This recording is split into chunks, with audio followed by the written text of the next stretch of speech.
ये खबर संस्कारम यूनिवर्सिटी द्वारा प्रस्तुत की गई है। पश्चिम बंगाल और महाराष्ट्र की सियासत में इन दिनों सियासी गर्माहट सातवें आसमान पर है। एक तरफ बंगाल में तृणमूल कांग्रेस यानी टीएमसी के भीतर सुलगती अंदरूनी कलह से पार्टी केंद्र और राज्य दोनों स्तर पर बिखर गई है। बंगाल में हार के बाद राज्य के राजनीतिक पारे को चरम पर पहुंचा दिया गया है। टीएमसी नेताओं के बगावती तेवर से शुरू हुए राजनीति के इस विवाद ने देश की राजनीति को एक अलग हवा दी है। आरोप प्रत्यारोप की आक्रामक राजनीति और तीखे बयानों से खुलकर लोग सामने आ रहे हैं, तो दूसरी ओर महाराष्ट्र में एक बार फिर से उद्धव गुट की शिवसेना के सामने चुनौतियों का अंबार खड़ा हो गया है। उसके चुने हुए सांसद दिल्ली की ओर रुख कर गए हैं। अनुमान है कि वो भी अब उद्धव गुट को छोड़ने वाले हैं।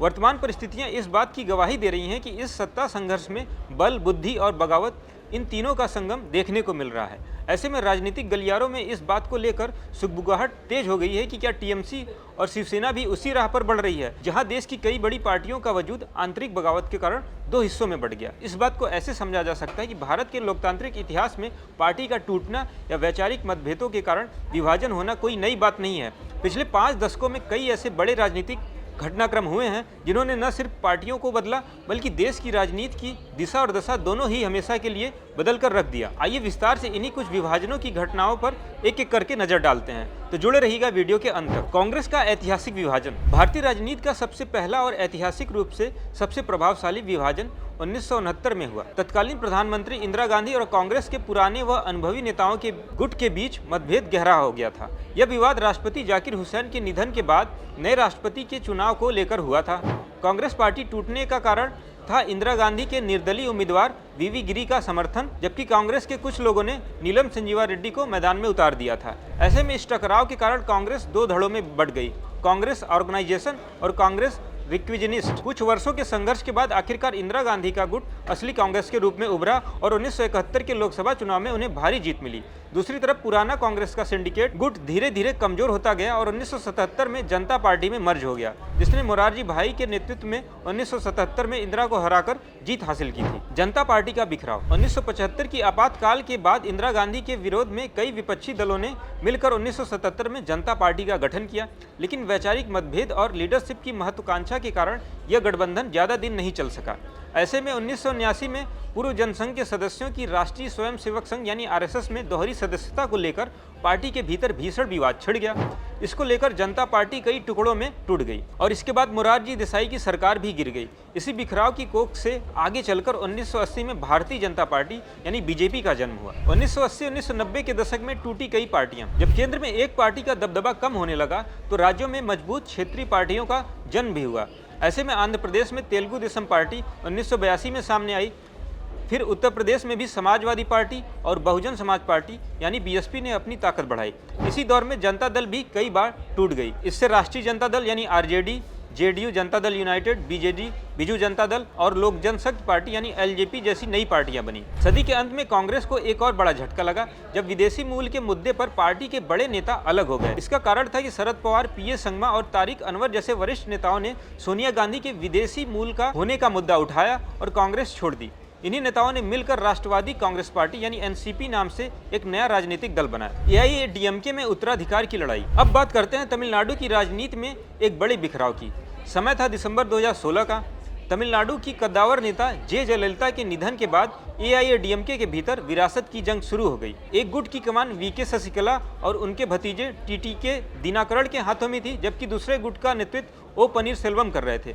बाद में इडापड्डी के पलानीस्वामी भी इस सत्ता संघर्ष के केंद्र में आ गए। यह विवाद चुनाव आयोग तक पहुंचा, जिसने 2017 में पार्टी के मशहूर 2 पत्ती चुनाव चिन्ह को फ्रीज कर दिया। लंबी कानूनी और राजनीतिक लड़ाई के बाद ईपीएस ओपीएस गुट को पार्टी का नाम और चुनाव चिन्ह वापस मिला, जबकि दिनाकरण ने अलग होकर अपनी नई पार्टी बना ली। समाजवादी पार्टी का पारिवारिक दंगल। 2017 उत्तर प्रदेश विधानसभा चुनाव से ठीक पहले समाजवादी पार्टी में मुलायम सिंह और उनके बेटे अखिलेश यादव के बीच संगठन पर नियंत्रण को लेकर एक नाटकीय पारिवारिक और राजनीतिक युद्ध छिड़ गया था। टिकट बंटवारे और वर्चस्व की इस लड़ाई में पार्टी दो फाड़ में होने की कगार पर थी। इसके बाद जनवरी 2017 में चुनाव आयोग ने एक बड़ा फैसला सुनाते हुए अखिलेश यादव के गुट को ही असली समाजवादी पार्टी माना और पार्टी का चुनाव चिन्ह साइकिल उन्हें सौंप दिया। बाद में मुलायम सिंह यादव ने भी बेटे के नेतृत्व को स्वीकार कर लिया। ये पारिवारिक युद्ध राष्ट्रीय स्तर पर खूब चर्चा में रहा। लोक जनशक्ति पार्टी में चाचा भतीजे की जंग। साल 2020 में रामविलास पासवान के निधन के बाद लोक जनशक्ति पार्टी के भीतर भी नेतृत्व को लेकर परिवार में भी दरार पड़ गई। 2021 में एलजेपी से 6 में से 5 सांसदों ने चिराग पासवान के खिलाफ बगावत कर दी और उनके चाचा पशुपति पारस का समर्थन किया। इसके बाद चुनाव आयोग ने पार्टी के चुनाव चिन्ह को फ्रीज कर दिया और दोनों गुटों को अलग अलग मान्यता दी। ऐसे में लंबी लड़ाई के बाद चिराग पासवान को लोक जनशक्ति पार्टी यानी रामविलास के रूप में नई पहचान मिली, जबकि पारस एक अलग धड़े के नेता बने रहे। उद्धव ठाकरे और एकनाथ शिंदे। महाराष्ट्र की राजनीति में शिवसेना का विभाजन हाल के वर्षों में सबसे बड़ी राजनीतिक उथल पुथल माना जाता है। जून 2022 में वरिष्ठ नेता एकनाथ शिंदे ने पार्टी प्रमुख उद्धव ठाकरे के खिलाफ एक बड़ा विद्रोह कर दिया। शिवसेना के अधिकांश विधायक और सांसद शिंदे के साथ चले गए, जिससे महाविकास अघाड़ी यानी एमवीए की सरकार गिर गई। इसके बाद फरवरी 2023 में चुनाव आयोग ने बहुमत के आधार पर एकनाथ शिंदे गुट को ही असली शिवसेना माना और उन्हें मूल नाम के साथ तीर कमान का चुनाव चिन्ह आवंटित कर दिया। उद्धव ठाकरे गुट को शिवसेना यानी उद्धव बाला साहब ठाकरे नाम और नया चुनाव चिन्ह दिया गया। शरद पवार और अजित पवार। शिवसेना के बाद महाराष्ट्र में दूसरा बड़ा झटका राष्ट्रवादी कांग्रेस पार्टी यानी एनसीपी को लगा। जुलाई 2023 में अजित पवार ने अपने चाचा और पार्टी के संस्थापक शरद पवार के खिलाफ बगावत का बिगुल फूंक दिया। अजित पवार कई विधायकों के साथ भाजपा शिवसेना सरकार में शामिल हो गए। फरवरी 2024 में चुनाव आयोग ने अजित पवार के धड़े को असली एनसीपी के रूप में मान्यता दी और पार्टी का घड़ी चुनाव चिन्ह उन्हें सौंप दिया। इसके बाद शरद पवार के समूह को राष्ट्रवादी कांग्रेस पार्टी शरद चंद्र पवार नाम से नया दल बनाना पड़ा। भारत में राजनीतिक दलों के बिखरने के पीछे कई मुख्य वजहें रही हैं।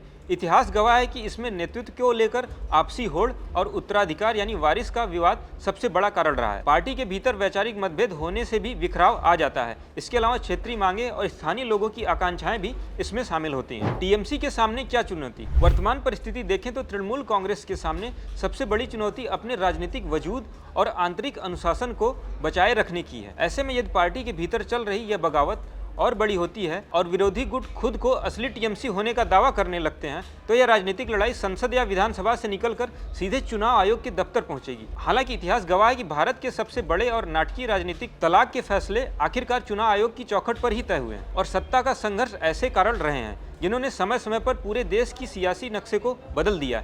इन विभाजनों ने न केवल राष्ट्रीय राजनीति की दिशा बदली, बल्कि केंद्र और राज्यों की सरकारों को भी गहराई से प्रभावित किया। आपको ये जानकारी कैसे लगी, कमेंट करके जरूर बताएं। वर्तमान में टीएमसी और शिवसेना में होते बिखराव को लेकर आप क्या सोचते हैं, कमेंट करके जरूर बताएं। वीडियो पसंद आए तो लाइक करें, शेयर करें, चैनल को सब्सक्राइब करना ना भूलें। ऐसी ही और जानकारी के लिए देखते रहें दैनिक जागरण।